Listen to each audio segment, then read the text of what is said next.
Thank you. I'm Ulf Adams. I'm the CTO and co-founder of EngFlow.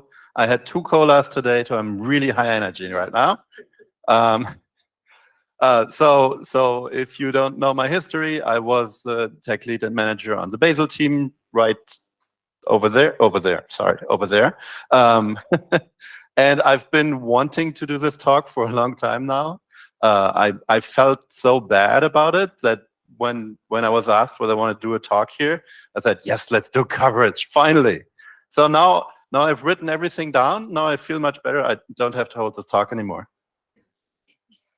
So I find this topic really exciting. Unfortunately, it's also a bit sad towards the end, but we'll see that.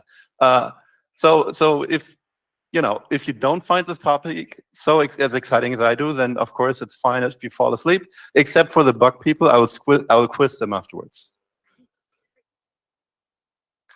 All right, so I want to talk about coverage first. What is coverage and what is the most important properties of coverage? Like, what's the granularity? Oh God, the sugar. And what is filtering? Why does Bazel do filtering? What does that mean? How do you use coverage in practice? What does it look like if I run coverage? And then I go into the Bazel side of coverage, where I'll talk about what does it mean for Bazel to be polyglot and what's the effect of that on coverage. And then I'll walk through everything, and finally, I think we're going to end up, if we don't exceed the 15-minute limit, I think we're going to end up on a slide where I can show you end-to-end how coverage works, how everything fits together. And then comes the sad part, but we'll get to that. Okay, so what is coverage? Well, coverage means that you run the code somehow, and then coverage keeps track of what code is executed. It's conceptually very simple. So what's the use case for coverage? Now, the primary use case that most people use coverage for is to figure out how bad their tests are. If your coverage is low, that means your tests are bad, probably really bad, right? Or you may not even have tests, so that's bad. Now, unfortunately, coverage doesn't tell you how good your tests are, because you could have tests that give you 100% coverage on your code, but you have 0 test assertions. So if you change the code, the test will pass, and you still have 100% coverage, but it doesn't actually catch the issues that you're trying to catch. Now, of course, no one writes tests with 0 assertions. That would be weird. So most likely, if you do have high coverage, there is a pretty good chance that you'll catch the things that you want to catch. But there's always this caveat that coverage doesn't guarantee that, right? So aiming for high coverage by itself isn't necessarily the way to approach this.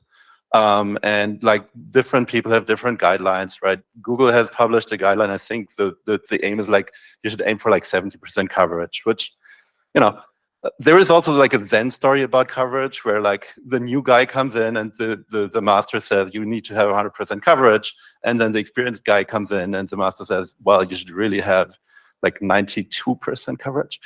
Anyway, but there are other,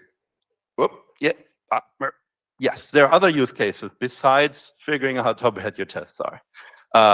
One of them is to identify unused code, right? Assuming that your tests aren't completely terrible, you can use it to figure out that certain libraries are unused, or that certain parts of your code are not actually used. You can also use it for test selection. So the idea behind coverage-based test selection is not my idea. Here's a reference.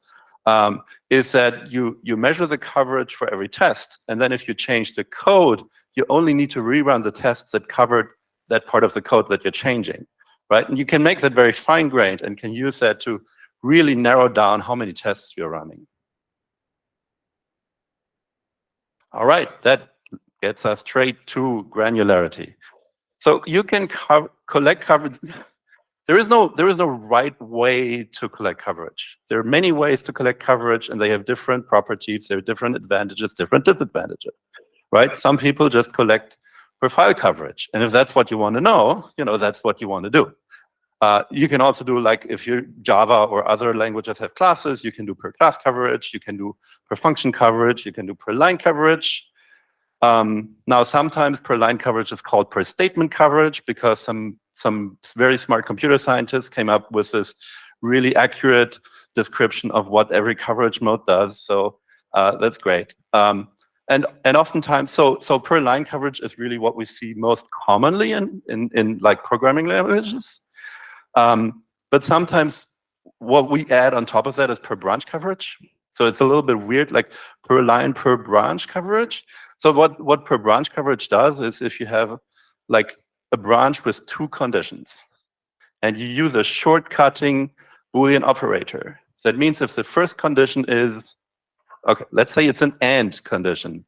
The first condition is false, the second condition isn't even evaluated, right? And per branch coverage can tell you some of the conditions, or even it can tell you exactly which conditions on your if statement have not been evaluated at all, right? So if the condition makes like a function call or something else, you know there's something in your tests maybe that you want to add.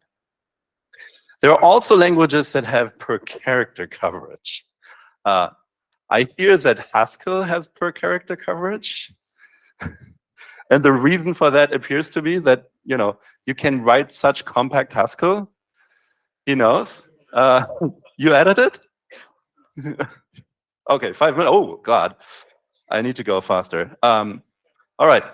So one of the caveats here is there isn't necessarily a one-to-one mapping between source and code, right? So there's sometimes you end up losing data because of optimizing compilers or auto-generated code, like synthetic functions in Java. All right, so collecting coverage is more expensive than just running the code. And if you remember on this slide, this is the least expensive, this is the most expensive. And this is not just for performance, but also code size. Coverage increases your code size. So if you're like our Google and you have some really large 32-bit binaries and you're hitting the 4 GB limit, then enabling coverage can actually kick you over that and you can no longer run the code. And so one of the things that Bazel did very early on, is to allow you to set an instrumentation filter where you can say, I only want this code to be covered and not this code. And that can reduce the cost and the code size, and so you can still run it. All right, so let's get to practice. I'm way over time. Each language comes with its own coverage stack. So every language comes with a tool that instruments the code. There is runtime instrumentation. There is also compile time instrumentation. Then a way to run the code. Usually that's a test runner. Then it comes up with some way of writing coverage information to a file on process exit. Oftentimes that file is going to be like a dense binary format, so it doesn't take so long to write it. And then, of course, some way to process that into an actual report. So if you look at the different languages, I've got a couple here, right? In C, C++, it's typically built in the compiler and the runtime is shipped with a compiler. In Java, most of the Java tools do it on the bytecode. So there's basically a wide range of tools that can do that. I think the most commonly used is Jacoco, which is also support for which is built into Bazel, in Python and Go and JavaScript. Interestingly enough, these generally do source code instrumentation rather than like machine code or bytecode instrumentation. And then, of course, every tool comes with its own format. The C, C++ come with first a binary format, and then they have a converter where you convert it into the G-covered JSON format, which isn't really well specified. So documentation-wise, it's all a little bit shady. And everyone else, of course, comes with like a host of like different things. Now, I want you to think about what are you going to do with the coverage afterwards, right? And the most common case, of course, is that someone looks at it. So at that point, you would like to have like an HTML report or something, and ideally you want it integrated with your code review tool. But there are use cases, as I said earlier, where you might want to post-process it in a machine-readable form. And so if you only can generate an HTML report, maybe that's not that useful. Maybe it would be better to generate a machine-readable report first, and then use a tool to generate the HTML report. Again, we have like different ways to generate the report. Sorry, I need to go a little bit faster. This is an interesting paper from Google about how coverage is done at Google.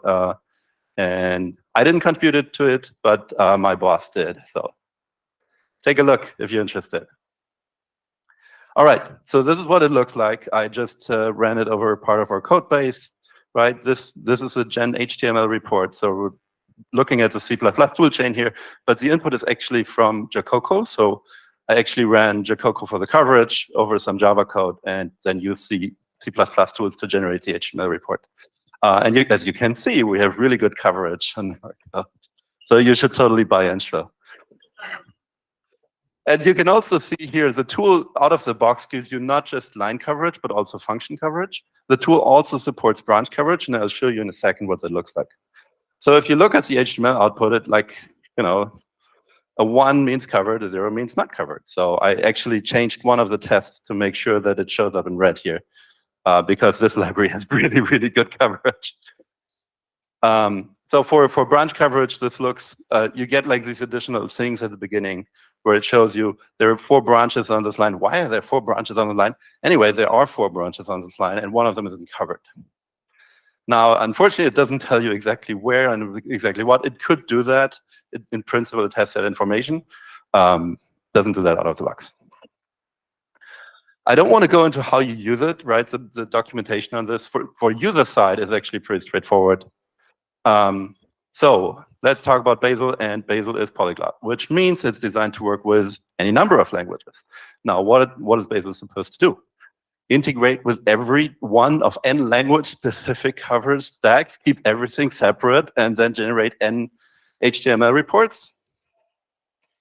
And then, of course, running the code, right? Single language tests, that should work, right? This is a call to the rules authors to actually make that work, but in principle, you can do that, right? The rule authors have enough control and they can do that. Now, what's interesting is when you get to integration tests. What do integration tests do, right? What do you do when you have a test that runs a C++ database and a Go backend and a JavaScript frontend? How do you coordinate between these? How do you get the coverage data in the first place? And then, of course, how do you post-process it to get an actual report? Yeah, how many formats did we talk about? It's a lot. Now, the good news is there are ways to do that. So this is sort of the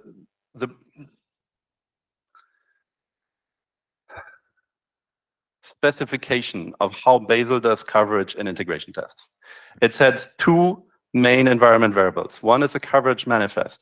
If you need to do runtime instrumentation for your language, this contains a list of the source files to instrument. There is also a coverage directory, which should end up with all of the coverage data files that you get from all the languages in your integration test. 1 more minute. All right. So one of the most important things for you as a user is when you run a sub-process in Bazel in a test, you should pass through these 2 environment variables. If you don't do that, most likely you won't get coverage. Then some languages need like wrapper script to enable coverage. So Java, for example, has a stub template on Linux and macOS. On Windows, has like a stub binary. That means if you run Java binaries, again, I'm focused on Java here, but is this really for any language? If you run a Java binary with Java minus jar file, you will probably not get any coverage data, even if you pass the environment variables, because Java needs, the coverage runner needs to be enabled to actually collect the coverage data. And that's what the stub template does. The link here is to the stub template if you want to see how that looks like. So instead of running it directly, use an appropriate run files library, and then run the wrapper script instead, or the wrapper binary, instead of doing it directly. Post-processing. So Bazel runs the test, which generates stuff into coverage directory, and then Bazel runs the coverage output generator. That's what it's called. Again, I linked the flag. The name is a little bit misleading. What it does, it converts all the files into a single file format. Now, there are some exceptions. Unfortunately, like C++ generates this binary output, which the coverage merger can't read. So there is actually like a tiny little C++ specific shell bit in the collect coverage script, which will convert it into LCOF format, and then the merger will read it. I also recommend to set this flag. I would like to talk more about that, but unfortunately not enough time. Okay, so Bazel runs the coverage output generator, and then Bazel runs the coverage report generator. Now, the only thing that does today is to merge all the LCOF files from all the tests into a single LCOF file. It doesn't actually generate an HTML report. So generating the HTML report is actually documented I would recommend adding the branch coverage flag here, otherwise you won't get that. That has been changed in recent Gen HTML versions. So this is basically then how you get the coverage report in HTML. So we're almost on the last, I think that's the last slide. This is how it all works end to end, right? Bazel tells the language rules to enable coverage. So the language rules authors need to make sure that that's supported and everything gets lined up correctly. Then for each test, Bazel sets these specific to environment variables to enable coverage and tell where the coverage should go. Then for each test, Bazel takes those files and merges them into a single report file. With a few little exceptions for C++ and other languages, unfortunately. What can you do? And then for each build, Bazel merges all of the coverage files into a single file. And then for each build, Bazel runs a report generator, which actually just doesn't really do anything at that point, because sort of, yeah, generates the merged file. At Google, Blaze actually runs Gen HTML to generate an HTML report, although I'm not sure how many people use that, because the HTML report generation is also built into Google's code review tool / backend infrastructure. I'm going to hand wave here. So in Bazel today, you need to manually run an HTML generator over that. Now, there is one interesting thing. Bazel technically doesn't need it to be in LCOF format. Bazel technically doesn't care. You can actually replace all the coverage tools, all the tools that are used in this process. You can use whatever format you want. But out of the box, Bazel does support only LCOF format. And that's it. Thank you very much.